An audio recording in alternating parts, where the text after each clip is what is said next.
Hey everyone, Triceratops Jr. here, and I'm out in the woods. Fall is my favorite season. I mean, you've got the colors of the trees, the cold, foggy mornings, and the longer and longer nights, plus Halloween. Can't forget my favorite holiday. So today I thought I would come out here and talk about my favorite fall games. Now, fall games aren't necessarily games that take place in fall, although there will be games like that. To me, fall games are games about growth and change, both within the world and within characters. I think it's a little easier to explain once I start giving examples, so, like a fine wine, here are some games to pair with your fall season. It seems like everyone and their mom knows about Stardew Valley. You know, the farming game where you can marry your true love. I'm looking at you, Abigail.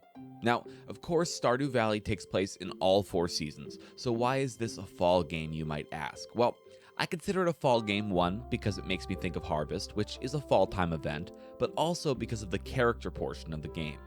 The colorful characters you meet throughout Stardew Valley all have stories to tell, and the more you talk to them and get to know them, the more you can learn about the people and also the town itself. Stardew Valley, I think, perfectly encapsulates my idea of growth and change, and not just because you're growing plants. Characters grow and change, and the way the player views those characters also changes. It's a game about substantial change, and honestly, for me at least, farming kind of takes a backseat to everything else in the game. I first played Stardew Valley my freshman year of college. It was the beginning of winter, and I had gotten the flu, and I didn't really want to be around people for obvious reasons, so I actually left town and went home for about a week while getting better, and I played a ton of Stardew Valley. A lot of the stories in the game, while fantastical, are extremely realistic and human. It's about getting to know people, looking past people's exteriors and getting to know who people really are, and something about that just feels so fallish to me. Enough so that even though I don't play Stardew Valley that much anymore, I still like to pick it up every fall and play just a bit, because I grow the more I learn about the villagers, because it helps me change up my perspective a little bit. Change can be a very powerful thing, and a good thing, but definitely don't take it for granted. Stardew Valley concerns change both in the environment and in people. But let's talk about the opposite of that now. Let's talk about stagnation. Firewatch is a game which takes place exclusively in the summer, but it has the makings of a fall game.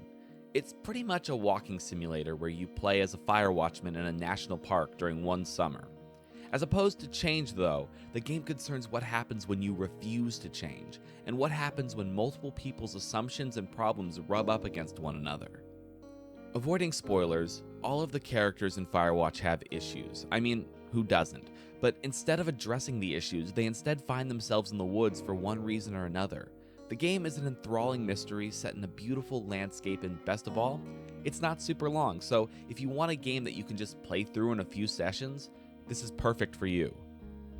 The reason this is a fall game for me is that it shows the reason why we need to change. Changing in people, just like the changes of the seasons, happens for a reason.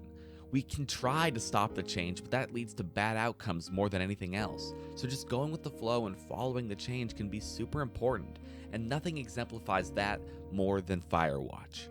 Now, so far we've talked a lot about change, and that kind of brings us to one of the main themes of fall, which is new beginnings. The first thing I think of when I think of fall is the start of a new school year, and that's what the protagonist of Life is Strange is dealing with.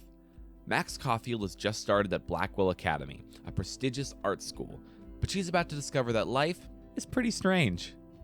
Life is Strange features a unique and interesting branching story that really works to give the player a feeling for the character and what the character is going through. Set on the beautiful Oregon coast, and I am a little biased here because I'm from Oregon, the game is full of fall flavors, as well as that perfect amount of high school awkwardness that will have you feeling nostalgic in no time. Life is Strange has so many twists and turns that'll keep you on the edge of your seat all the way through and leave you thinking long after it's over. May even make you want to replay the game because, spoilers, there are multiple endings depending on the choices you make. We've covered a lot of different flavors of fall today, but I still have one more fall game that I want to recommend. I've been meaning to make a video about Night in the Woods for a really long time. It is hands down my favorite game, so I probably will make a longer video about it in the future, but right now, we're talking about fall games. Night in the Woods follows Mae Borowski, an anthropomorphic cat who has just dropped out of college for unrevealed reasons. She returns to her hometown of Possum Springs to live with her parents and reunites with old friends from her high school days. But as fall goes on, things slowly began to go downhill as she tries to cope with personal demons, as well as some potentially real ones. Night in the Woods embodies everything about fall. Not only is it set during fall, around the months of October and November, but it also deals with some pretty real issues like depression, which is common in fall and winter, as well as the feeling of coming home and seeing things change when you just feel stuck in one place. The game doesn't shy away from these darker topics, but helps the player to understand them better over the course of the game. Night in the Woods features some semi-autobiographical details from the creators, Scott Benson and Bethany Hockenberry, which adds a sense of realism to a game that is otherwise somewhat fantastical to a certain extent. I've never seen a story quite like Night in the Woods. There are branching paths throughout the game depending on certain choices, but no matter what you choose, the ending of the game remains the same. But some story beats might be a little different. This really allows for multiple playthroughs, but doesn't force you to play the game multiple times to find all the different endings.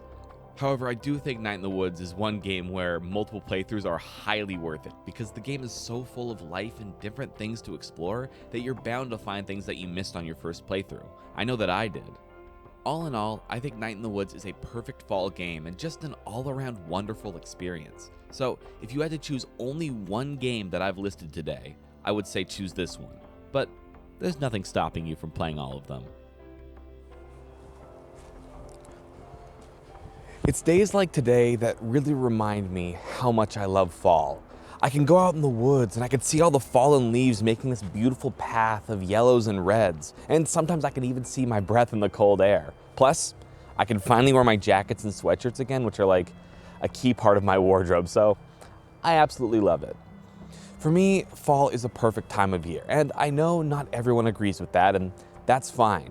But what we can all agree on is that bundling up in a warm blanket on a cold night and playing some video games is just a truly magical thing that I think everyone should be able to experience.